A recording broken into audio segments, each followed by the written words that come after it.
বাংলাদেশ জামায়াতে ইসলামের আমির ডাক্তার শফিকুর রহমান সাহেব লন্ডনে একটি বক্তব্য দিয়েছেন। সেই বক্তব্যের কয়েকটি শব্দচয়ন নিয়ে আবারও মাঠে আলোচনা এবং সমালোচনা চলছে।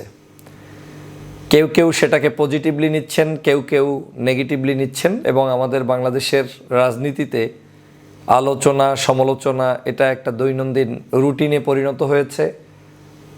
আমার ভিতরে যে সমস্যা আছে সেটা আরেকজনের ভিতরে থাকলে আমি তার সমালোচনা করি, কিন্তু আমারটা করি না। আবার আমার ভিতরে যেটা নাই সেটা আরেকজনের ভিতরে থাকলে সেটার প্রশংসাও আমরা অনেক সময় করি না। তো বাংলাদেশের এই বিষয়টা নতুন কোনো বিষয় নয়, সেটা জামাত ইসলাম কর্তৃক হোক কিংবা বিএনপি কর্তৃক হোক কিংবা জাতীয় পার্টি বা অন্য যে কোনো পার্টির কর্তৃক হোক। সাম্প্রতিক সময়ে বাংলাদেশে আওয়ামী লীগের দোসর, জাতীয় পার্টি এবং 14 দল সহ এই দলগুলোর অবস্থানটা এমন হয়েছে যে জনগণ এখন আর তাদের বিন্দুমাত্র সত্য আর মিথ্যা নাই, কোনো বিষয়ই আর শুনতে চায় না। ওখানে বাছ বিচার করারও মন মানসিকতা এই দেশের জনগণের এখন আর নেই। একটা সময় ছিল যে কোনো অন্যায় আচরণ হলে মানুষ তখন চিন্তা করতো যে কে দোষী কে দোষী না, কিন্তু আওয়ামী লীগের ক্ষেত্রে এখন অন অ্যাভারেজ হয়ে গিয়েছে।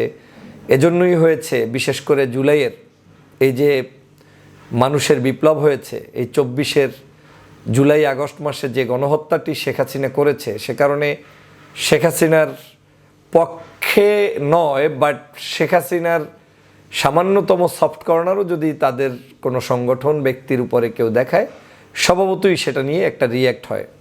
বিশেষ করে জামাত ইসলামী বাংলাদেশে একসময় মিডিয়ায় তাদেরকে কেউ কাভারেজ করতো না, দিত না, ইচ্ছাপূর্বকভাবেই তাদেরকে আনতো না। শত শত হাজার হাজার তাদের পজিটিভ কাজ এই বাংলাদেশে আছে, কিন্তু তাদের সেই কাজগুলো আমার চোখে খুব একটা আগে বেশি পড়তো না, যেটা এখন এই 24 স্বাধীনতার পরে পড়ছে।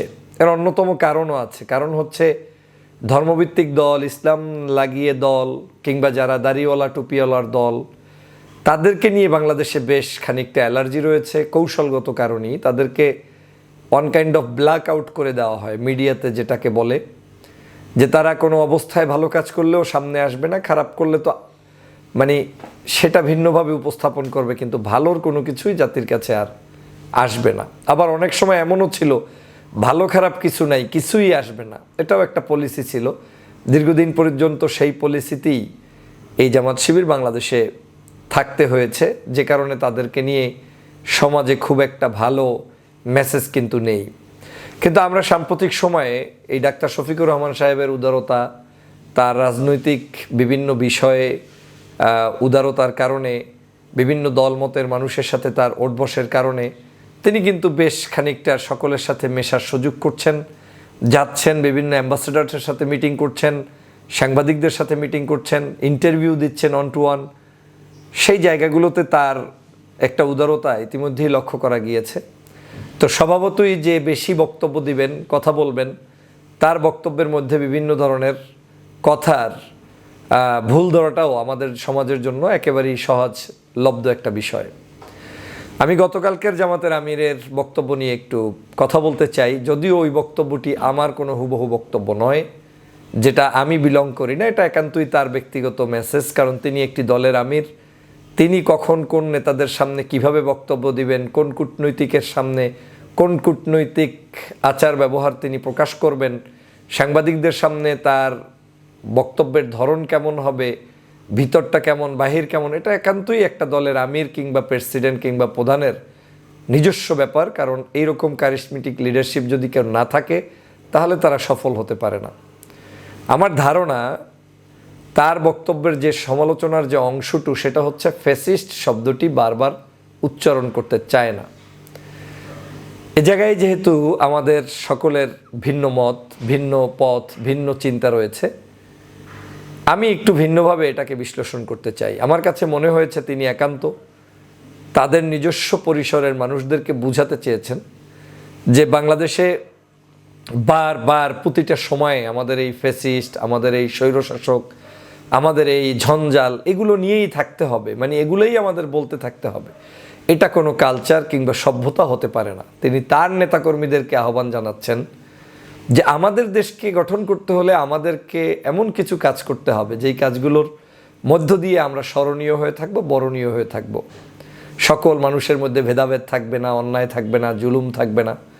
যে জুলুম করেছে তার বিচার হবে, যে অন্যায় করেছে তার বিচার হবে, যে মানুষকে গালি দিয়েছে তার গালির শাস্তি হবে, যে মানুষকে খুন করেছে খুনের শাস্তি হবে, যে মানুষকে চরমভাবে নিগৃহীত করেছে তার সেই শাস্তি হবে। কিন্তু আমরা সামনের দিকে এগিয়ে যেতে চাই। আমি এই বক্তব্যটায় এরকম একটা সাউন্ড আমার কাছে ফিল হচ্ছে, যদিও এই সাউন্ডটা বর্তমান প্রজন্মের কাছে বা বর্তমান সময়ে অনেকের কাছেই খুব একটা গভীরে গিয়ে চিন্তা করার সুযোগ আসবে না। এজন্যই আমি যেটা পূর্বেই বলেছি যে ফ্যাসিবাদ এমন কিছু করেছে তার ভালো আর মন্দ নাই। তাদের দলের মধ্যে যদি কোনো একজন ব্যক্তি খুব নিরপেক্ষ টাইপেরও থেকে থাকে, তারও কোনো রেহাই নেই এখনকার সিচুয়েশনে মানুষ মনে করে, কারণ জনগণের উপরে সেই অপকর্মটি আওয়ামী লীগ করে গিয়েছে।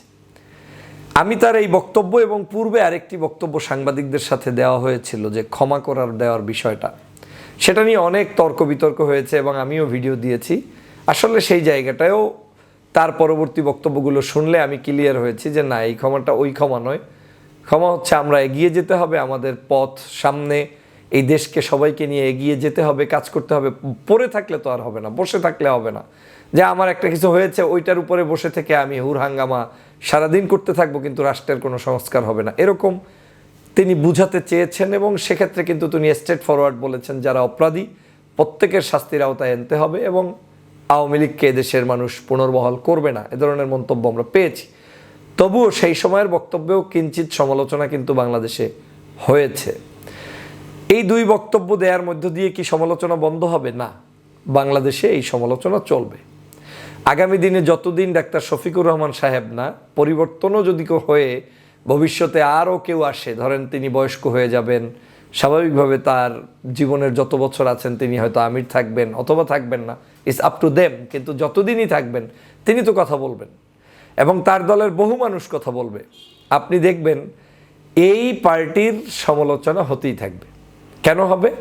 এর দুটো লজিক আছে। প্রথম কাজ হচ্ছে ভালো কাজ করার পরেও সমালোচনা কিছু হবে, যেহেতু দলটা হচ্ছে বেসিক্যালি ডানপন্থী একটা দল।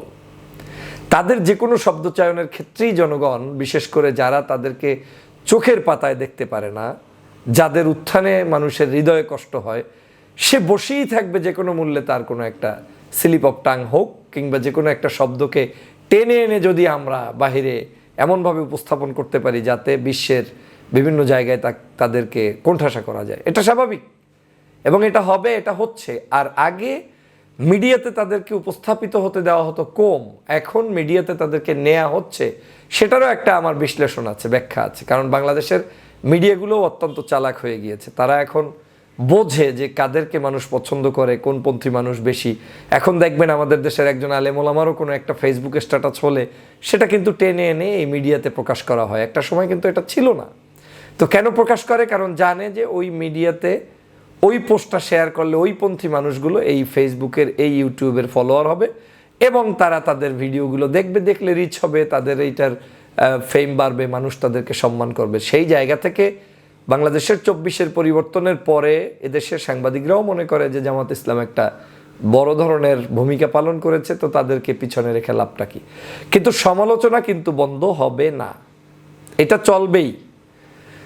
আমাদের হচ্ছে যে আমরা বাংলাদেশের, আমিও মাঝে মাঝে যে কথাগুলো সবসময় টকশোতে বা বিভিন্ন জায়গায় বলি যে আমরা এক ধরনের সুন্দর রাষ্ট্র ব্যবস্থা আমরা চাই, কিন্তু আওয়ামী লীগ ফ্যাসিস্ট এমনভাবে রাষ্ট্র ব্যবস্থাকে করে রেখে গিয়েছেন যে সেখান থেকে ইমিডিয়েট ওই ধরনের রাষ্ট্র ব্যবস্থাও আপনি করলে টিকে থাকতে পারবেন না। আজকেই আপনি সৎ হতে চান, আজকেই আপনি ভালো হয়ে যেতে চান, আজকেই সমাজটা পরিবর্তন করে ফেলতে চান, এই পরিবর্তন বাংলাদেশের মানুষ খায় না, এই পরিবর্তন বাংলাদেশে সম্ভবও না। কারণ যে পরিমাণ জুলুম করেছে ওই পরিমাণ রিয়্যাক্ট দেখানোর পরে যে পরিস্থিতিটা হবে, তারপরে গিয়ে আপনি ভদ্রভাবে এই দেশের শাসন ব্যবস্থায় নেতৃত্ব দেওয়া, সমাজের জন্য নেতৃত্ব দেওয়া, সেটা আমরা কিন্তু দিতে পারবো। এটা আমার একান্তই ব্যক্তিগত মতামত। এখন দল হিসেবে বিএনপির মহাসচিব এক ধরনের বক্তব্য দিতে পারে, দল হিসেবে জামাত ইসলামের আমির এক ধরনের বক্তব্য দিতে পারে, অন্য ছাত্র সংগঠনের নেতারাও এক ধরনের বক্তব্য দিতে পারে, আর জুলাই বিপ্লবের সাথীরা যারা আক্রান্ত হয়েছে তারাও এক ধরনের বক্তব্য দিতে পারে। শোনেন, একটা দল যখন কোনো বক্তব্য দেয়, আমি এ কারণে প্রত্যেকটা দলীয় নেতারই বিভিন্ন বক্তব্য শুনলে সমালোচনাও করি, আলোচনাও করি, তবে সমালোচনার একটা পার্ট রেখে দেই আমার হাতে, ইচ্ছে করি সেটাকে বারবার মানে জাতির সামনে উপস্থাপন করি না এজন্য যে প্রত্যেকটা জিনিস যে আমার মতো করে পৃথিবী চলবে এমনটা না। এই রাষ্ট্র, এই দেশ, এই সংসদ, এই দেশের পার্টিগুলো হুবহু আমার মতো চলবে সেটা না। আমি এক্সপেক্ট করতে পারি যে আমার এই ধারণাটা সঠিক হোক। যেমন জামাত ইসলাম কিভাবে চলবে, জামাত ইসলাম কিভাবে সংগঠনের সাথে কথা বলবে, সাংবাদিকদের উত্তর দিবে, বিদেশিদের সাথে কথা বলবে, this is not necessary to inform me, and আমারকে তারটা বিলিভ করতে হবে সেটাও সঠিক নয়। তাদের নিজস্ব একটা গণ্ডি আছে, ঠিক বিএনপির ক্ষেত্রে একই উপায়। কিন্তু আলোচনাগুলো কেন আসে তাহলে? আলোচনাগুলো এজন্যই আসে, দেশের প্রেক্ষাপট এখনও সেই রকম হয়নি। যেমন গত পরশুদিন আমাদের বাংলাদেশের একটা বড় দল, বাংলাদেশ জাতীয়তাবাদী দলের নেতা রুহুল কবির রিজভী সাহেব একটা বক্তব্য দিয়েছিলেন। তো বক্তব্যটা তিনি কি মিন করেছেন বিস্তারিত বক্তব্যে শুনলেই বোঝা যাবে। তিনি উদারতা, বিএনপির গণতান্ত্রিক প্রক্রিয়া, জিয়াউর রহমানের সম্মান উপস্থাপন করতে গিয়েই হয়তো এই বক্তব্যের মধ্যে অতিরঞ্জিত চলে এসেছে ছবিটাকে কেন্দ্র করে, শেখ মুজিবুর রহমান সাহেবের ছবি। আমি এই বাংলাদেশের প্রত্যেকটা অফিস আদালতে ছবি টানানো কিংবা নামানোর কোনোটারই পক্ষে বিপক্ষে মত দিতে পারবো। টানালে আমার সমস্যা নেই, কিন্তু টানানোর জন্য যে জাতীয় ঐক্যমত সেটা বাংলাদেশে এখনও গড়ে ওঠেনি। যেহেতু জাতীয় ঐক্যমত নেই, সেখানে কোনো ধরনের কোনো একজন ব্যক্তির ছবিটা নিয়ে বিতর্ক করা এবং এই ছবিকে নামানোর পক্ষে যেহেতু অধিকাংশ মানুষ এবং সেই চেতনাকে লালন করে, তাদের বিরুদ্ধাচরণ গিয়ে একটা বক্তব্য দিতে গেলে স্বভাবতই সেটা সমালোচনা হবে। কিন্তু এদেশের এই সমালোচনাগুলো আবার 1-2 দিনের বেশি থাকেও না। ওই একদিন সমালোচনা হয়েছে, পরের দিন থেকে কিন্তু যেই লাউ সেই কিন্তু সব ঠিক আছে।